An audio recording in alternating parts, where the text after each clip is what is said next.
पहलगाम आतंकी हमले के बाद से ही भारत और पाकिस्तान के बीच तनाव हर दिन लगातार बढ़ता जा रहा है। भारत के ताबड़तोड़ एक्शन के बाद पाकिस्तान टेंशन में आ गया है। सिंधु जल समझौता सस्पेंड किए जाने के बाद भारत ने अब चिनाब नदी का पानी भी रोक दिया है।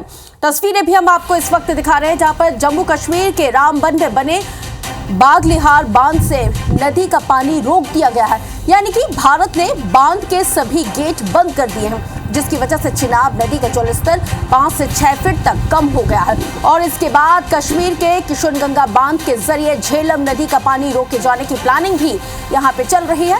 भारत के इस बड़े फैसले का असर भी अब दिखने लगा है। पाकिस्तान इलाके में जिस चिनाब में पानी लबालब भरा रहता था, अब वहां पर पानी का स्तर लगातार घटता जा रहा है। भारत की घेराबंदी से परेशान पाकिस्तान एक बार फिर से परमाणु बम की गीदड़ धमकी दे रहा है, और जिस पर AIMIM चीफ असदुद्दीन ओवैसी ने पाकिस्तान की सेना और नेताओं को कड़ी फटकार लगाई। इस रिपोर्ट के जरिए समझिए।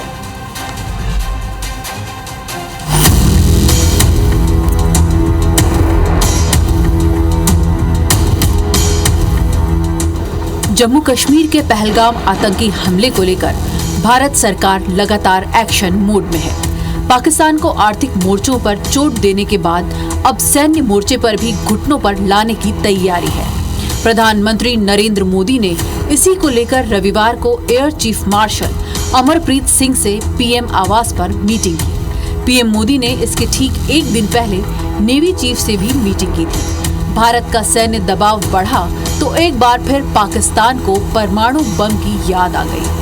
रूस के पाकिस्तान के राजदूत मोहम्मद खालिद जमाली ने भारत को न्यूक्लियर अटैक की धमकी दी है। When it comes to India and Pakistan, we do not get involved into this debate of numerical strength. We in Pakistan will use the full spectrum of power, both conventional and nuclear. And I'll stop there.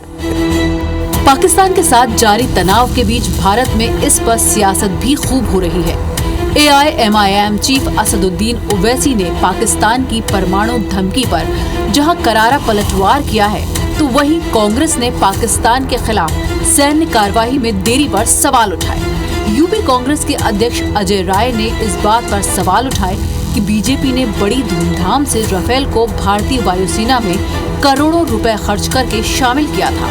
उनका इस्तेमाल आखिर कब किया जाएगा?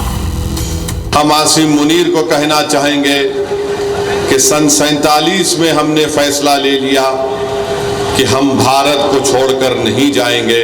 भारत ही हमारी सरजमीन थी, भारत ही हमारी सरजमीन है, और इंशाअल्लाह भारत ही हमारी सरजमीन रहेगा। वो लोग जो आज पाकिस्तान में बैठकर बकवास बक रहे हैं, हम उनसे कहना चाहेंगे कि तुम इस्लाम को जानते नहीं हो, तुम इस्लाम की तालीमात से महरूम हो, तुम कुरान के उस इनकलाबी पैगाम को भुला दिए, तुमने रसूलुल्लाह सल्लल्लाहु अलैहि वसल्लम की सुन्नत को भुला दिए। आप राफेल ले आए, रक्षा मंत्री ने नींबू मिर्च बांधकर खड़ा किया हुआ है। ये किसी जो लाए हैं उसका उपयोग कब होगा? कब आतंकवादियों का सफाया होगा? कब आतंकवाद को बढ़ावा देने वाले लोगों को सफाया करेंगे?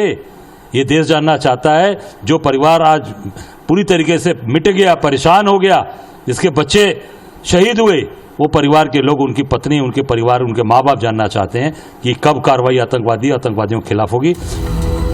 कांग्रेस नेता अजय राय के बयान पर शिंदे गुट की शिवसेना नेता शाहीन एनसी ने पलटवार किया। पहलगाम आतंकी हमले पर सियासत करने का आरोप लगाया। कांग्रेस पार्टी और अजय राय कोई भी हद तक जा सकते हैं मीडिया अटेंशन के लिए, बयानबाजी करते हैं। 2019 में भी बालाकोट के समय उन्होंने सवाल प्रश्न चिन्ह उठाया। जब उनको विश्वास ही नहीं कोई सरकार के ऊपर, तो वो कोई भी हद तक गिर सकते हैं। जब भारत सरकार मोदी जी के नेतृत्व में एक मुंह तोड़ जवाब देगी, तब उनकी बोलती बंद पड़ेगी। तब तक वो खिलौना के साथ खेलते रहें, हम हमारा काम करते रहेंगे। पहलगाम आतंकी हमले के बाद पाकिस्तान कितने दबाव में है, ये इससे भी समझा जा सकता है कि 5 मई को पाकिस्तान के राष्ट्रपति ने संसद का इमरजेंसी सेशन बुलाया है। तो उधर भारत में जबलपुर और महाराष्ट्र के चंद्रपुर की ऑर्डिनेंस फैक्ट्री के कर्मचारियों की छुट्टियां रद्द कर दी गई हैं। मैनेजमेंट ने कर्मचारियों से कहा है कि ये मुश्किल वक्त है, राष्ट्रीय सुरक्षा को देखते हुए काम नहीं रुकना चाहिए, यानी प्रेशर दोनों तरफ से है। भारत सरकार के पाकिस्तान की चौतरफा घेराबंदी से संकेत मिल रहा है कि जल्द ही कुछ बड़ा होने वाला है। Bureau report, IBC 24।